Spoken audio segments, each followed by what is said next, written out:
우리는 왜 과거를 떠올릴수록 점점 더 아름답게 느끼고 미래를 생각할수록 막연한 두려움에 사로잡힐까요? 이 질문은 단순한 심리 현상을 넘어서 우리 의식 구조를 드러내는 본질적 통찰을 품고 있습니다. 대부분의 사람들은 과거의 실패를 곱씹으면서 자책하거나 반대로 어린 시절의 기억을 지나치게 미화해 현재의 불만을 정당화합니다. 또한 미래를 상상하면 막연한 불안과 통제 불가능함이 우리를 움켜쥐어 버리죠. 이 모든 건 기억 때문입니다. 기억은 사실이 아닙니다. 기억은 실제계의 생생한 진리를 온전히 담아낼 수 없는 잔상이자 왜곡입니다.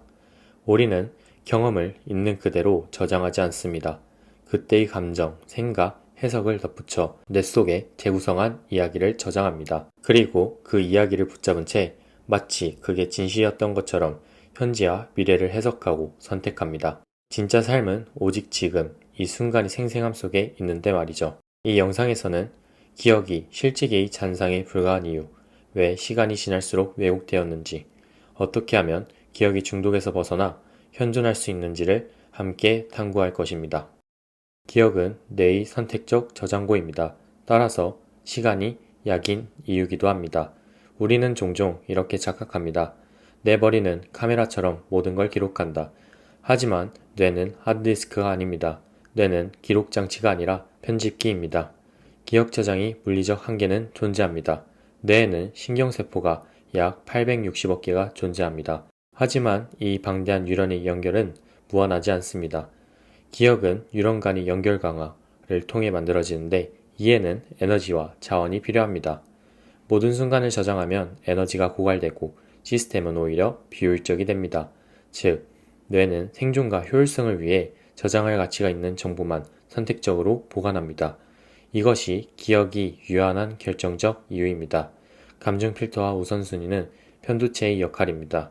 뇌의 편두체는 기억에 감정적 가중치를 매기는 심판관입니다.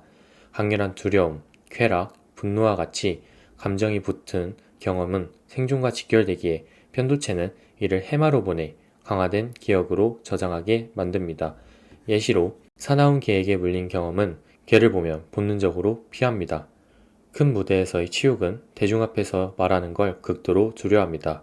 이렇게 감정은 기억의 저장과 검색을 결정짓는 우선순위 태그입니다.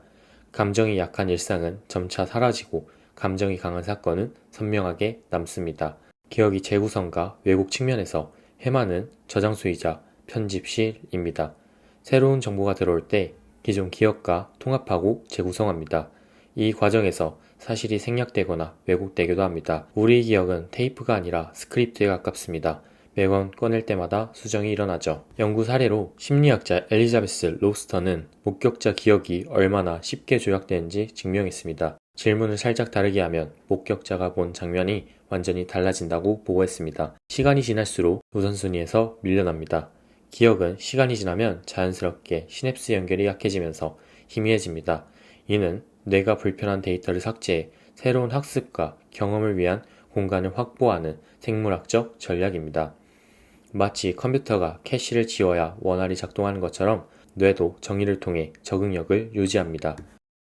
요점은 뇌는 과거를 모두 간직하지 않습니다. 감정이 강한 사건만 생존을 위해 우선 저장합니다. 나머지는 망각을 통해 효율적으로 지웁니다. 기억은 사실의 보존이 아닙니다. 뇌의 선택적 저장과 감정적 편집이 산물입니다. 우리가 붙잡는 과거는 이미 수십 번 편집된 스토리일 뿐입니다. 결국 과거의 기억에 사로잡혀 나는 이런 사람이야, 그때 그렇게 당했어라고 스스로 정의하는 건 내가 만든 편집본을 맹신하는 일입니다. 이걸 자각하면 과거의 상처를 새로운 관점으로 해석할 수 있고 현재를 설계할 때 더 자유로워집니다. 명상은 이 편집된 이야기를 내려놓고 지금 이 순간의 감각으로 돌아가는 연습입니다. 현존을 통해 우리는 기억이 아닌 실제 삶을 살 수 있습니다. 기억은 실제계의 잔상일 뿐입니다. 실제계의 잔상이란 무엇일까요? 라칸이 말하는 실제계는 기호화되기 전 언어로는 붙잡을 수 없는 생생한 차원입니다. 우리가 경험하는 모든 것은 원래 실제계에서 일어나지만 그걸 상징계, 언어로 바꿔서 마음속에 저장할 때 이미 잔상으로 변질됩니다. 즉, 기억이란 그 순간이 생생한 진동, 정체성을 담아두지 못한 낡은 그림자에 불과합니다. 현실이 사건이 일어나면 뇌가 언어와 감정으로 해석하고 저장됩니다. 기억은 실제 경험이 진실이 아니라 뇌가 이해한 해석뿐입니다. 신경과학적 관점에서 뇌는 카메라처럼 모든 걸 1대1로 저장하지 않습니다. 대신 감각정보의 핵심을 뽑아 시냅스 연결 패턴으로 저장하죠. 이건 재생이 아니라 재구성 가능성을 저장하는 것입니다. 즉, 매번 꺼낼 때마다 내용이 달라질 수 있습니다. 기억은 정적인 기록이 아니라 매번 다시 만들어지는 장작물입니다. 기억은 실제의 사실이 아니라 흔적입니다. 경험이 기억으로 변환되는 과정은 실제계에서의 경험은 본래 전체적이고 다차원적입니다. 감각, 느낌, 시간의 흐름, 맥락이 하나로 엮어 있죠. 하지만 뇌는 그 복잡함을 이야기로 요약합니다. 언어적 해석, 감정적 의미, 생존 전략적 태그. 기억이란 생존을 위해 요약된 데이터입니다. 실제계의 생생함과 총체성을 담아낼 수 없습니다. 심리학적으로 보면 우리가 기억을 붙잡는 이유는 예측과 통제입니다. 기억이 주는 서사는 우리에게 안정감을 줍니다. 나는 이런 사람이야. 이건 위험해. 하지만 문제는 같은 감정이 트리거되면 같은 해석과 반응을 반복하게 됩니다. 이것이 바로 카르마적 패턴의 심리학적 메커니즘입니다. 기억은 나를 보호하기 위해 만들어진 의식의 허상이지만 거기에 집착하면 실제계의 자유를 잃게 됩니다. 철학적 요약으로 실제계는 말로 설명할 수 없는 현존이고 기억은 실제계의 감각을 붙잡으려 한 불완전한 기록입니다. 기억은 실제계의 잔상이자 그림자일 뿐입니다. 진정한 자유란 그 잔상을 붙잡는 게 아니라 지금 이 순간 실제계에 다시 들어가는 것입니다. 태양을 직접 보는 순간이 실제계라면 기억은 벽에 비친 그림자일 뿐입니다. 우리는 자꾸 벽의 그림자를 붙잡으며 살고 있습니다. 기억에 의존하는 것은 과거와 미래에 미쳐 사는 것입니다. 즉, 현재의 존재가 불가능합니다. 인간이 뇌는 과거의 경험을 저장하고 이를 기반으로 미래를 예측합니다. 이건 생존을 위해 필수적인 기능이죠. 하지만 문제는 우리가 이 기능을 과도하게 신뢰하고 집착한다는 데 있습니다. 왜일까요? 기억은 실제 경험이 생생함을 보존하지 못합니다. 그저 상징화되고 단순화된 이야기, 그리고 그 이야기에서 비롯된 감정적 라벨만 남깁니다.